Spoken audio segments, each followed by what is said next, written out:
자, 이번 섹션은 워드 프로세서의 기능 중에서 두 번째 표시 기능입니다. 자, 화면의 구성을 보면 이것은 지금 아래 한글이라는 워드 프로세서를 이용한 것이고요. 맨 위에 제목 표시줄 있고요. 그 다음에 주 메뉴가 있습니다. 파일, 편집, 보기 이와 같은 메뉴가 있고요. 그리고 이제 세 번째 도구 상자 있습니다. 자주 사용하는 기능들을 아이콘으로 만들어 놓은 기능입니다. 그 중에 이제 화면 확대라는 것도 있고요.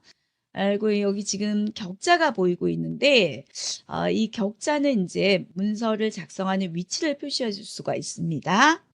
눈금자, 가로 눈금자, 세로 눈금자, 깜빡깜빡거리는 이 커서 위치에 입력을 해주면 되겠고요. 이 스크롤바, 가로 스크롤바, 세로 스크롤바가 있습니다. 스크롤바로 화면을 이동할 수가 있습니다. 맨 밑에 보면 상태 표시줄 있습니다. 현재 그 작업 위치 이런 것들을 알려줄 수가 있습니다. 몇 행 몇 열인지, 뭐 현재 페이지가 몇 페이지인지 이런 것들, 삽입과 수정 상태 이런 것들을 확인할 수가 있겠습니다. 자, 그 내용을 지금 제가 설명을 드렸기 때문에 이것은 넘어가도록 하겠습니다.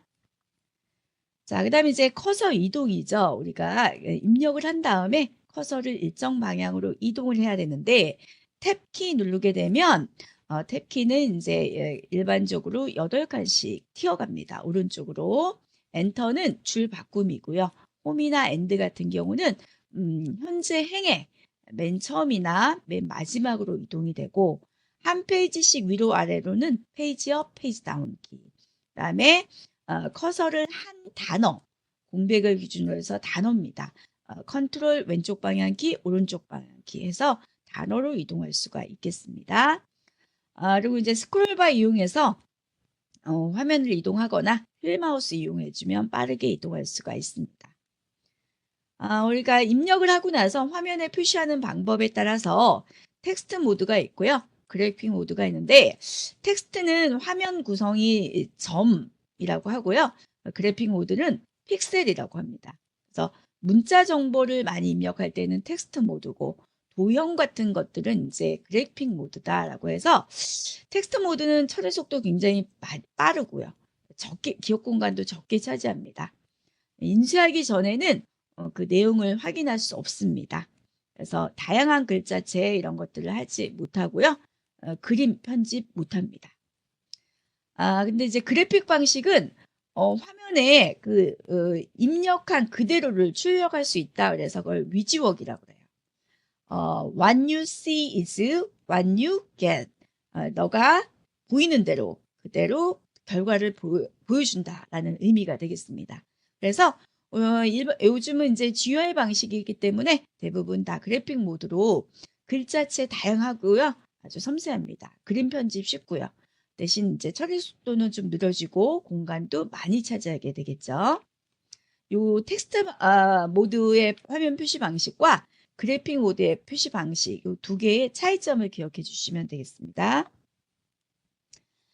그 다음에 이제 글자 모양입니다. 그 시각적인 어떤 효과를 높여주기 위해서는요, 글자에 대해서 꾸밈을 지정을 하는 게 좋은데요. 한 단어에 대해서 여러 가지 속성도 부여할 수가 있습니다. 진하게, 밑줄, 그림자, 역상. 역상은 반대입니다. 우리가 지금 일반적으로는 하얀 바탕에 검정을 쓰게 돼 있는데 검정 바탕에 하얀 글씨로 되는 걸 반대다. 그래서 역상기호다라고 합니다. 역상의 속성이라고 하죠.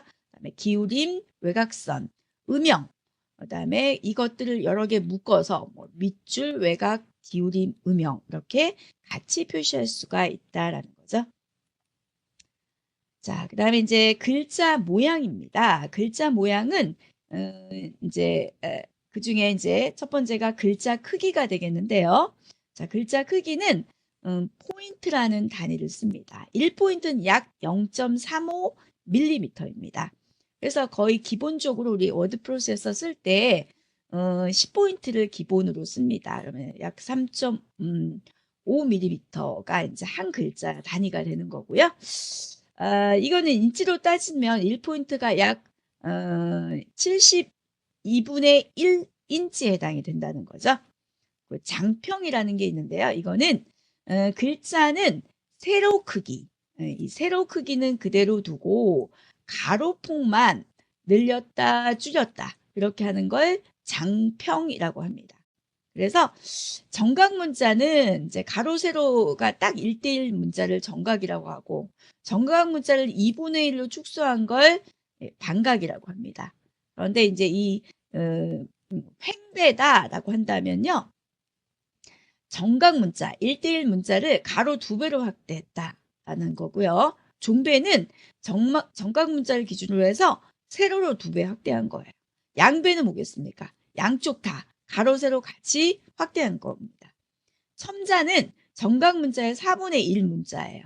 위첨자라든지 아래첨자. 여기는 지금 영진 한 다음에 밑으로 썼죠. 아래첨자입니다. 근데 뭐 2의 3승 이런 거 쓸 때는 위첨자라고 합니다. 그런 거 쓸 때 위첨자 H2O다 그러면은 이렇게 이런 거 이 같은 경우는 아래첨자입니다. 이런 것들을 첨자 문자라고 합니다. 그다음에 이제 글자에 대해서 이제 했다면 이번에는 문단에 대해서 하겠습니다. 정렬이 있습니다. 얼라이진이라고 하는데요.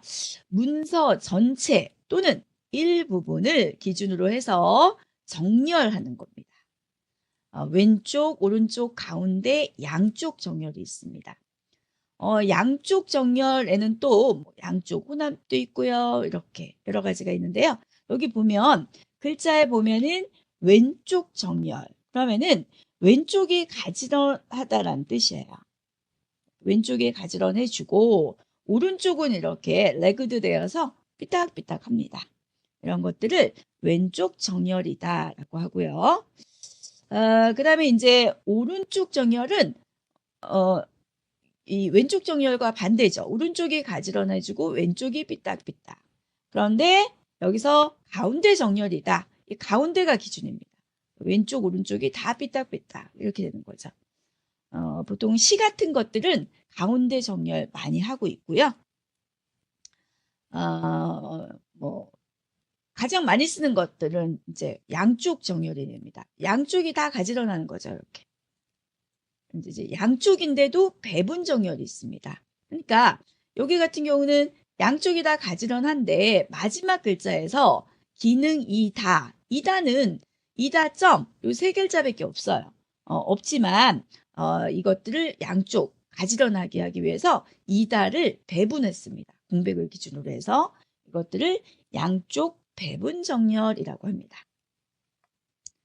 그다음에 이제 문단 모양에서 문단의 여백이 있습니다. 왼쪽 여백이 있고요. 오른쪽 여백 지정할 수가 있습니다. 뭐 편집 용지 우리가 처음에 문서를 만들기 전에 편집 용지 같은 거 지정을 합니다. 그러고 나서 그 각각의 문단의 여백을 또 추가로 지정할 수가 있다라는 거고요. 그다음에 이제 들여쓰기, 내어쓰기 있습니다. 첫 글자를 몇 글자 이렇게 들여쓰는 거죠. 그다음에 내어쓰는 거는요. 몇 글자를 나와서 쓰는 겁니다. 문장에 따라서 일반적인 책에서는 들여쓰기 많이 하고요. 내어쓰기다 그러면 이제 뭐 신문이라든지 이런 데 보면 가끔 이렇게 내어쓰기로 표시되는 그런 문장들이 있습니다. 이거는 문서가 이 들여쓰기 같은 경우는 이만큼 들였으니까 분량이 증가될 수가 있다는 거죠. 내어쓰기는 그만큼 나온 거니까 감소가 될 수가 있습니다. 자, 그다음에 탭 설정입니다. 우리가 키보드에 탭 있습니다. 그런데 그 탭의 위치를 지정을 해주는 거예요.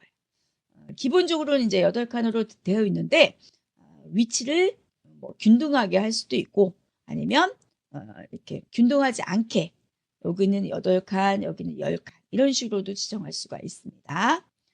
그래서 뭐 탭의 종류에는 왼쪽을 기준으로 할 거냐, 오른쪽 기준으로 할 거냐, 가운데로 할 거냐, 아니면 소수점을 기준으로 할 거냐, 그다음에 점 끌기라는 탭을 기준으로 할 거냐에 따라서 종류가 나누어진다라는 거고요.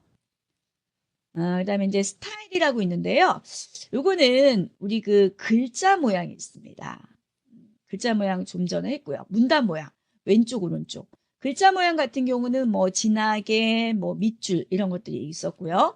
문단 모양 같은 경우는 왼쪽 정렬, 오른쪽 정렬, 가운데 이런 것들이 있는데 이 두 개를 합쳐서 스타일로 미리 만들어 놓는 거예요. 그래서 지정한 문단에 대해서 한꺼번에 글자 모양과 문단 모양을 바꿀 수 있는 기능. 그래서 통일성 있는 어떤 문서를 유지할 수 있는 기능. 이것들을 스타일이 있다라고 합니다. 아래 한글에서는 이게 이제 F6키 눌러주면 스타일 지정을 할 수가 있습니다.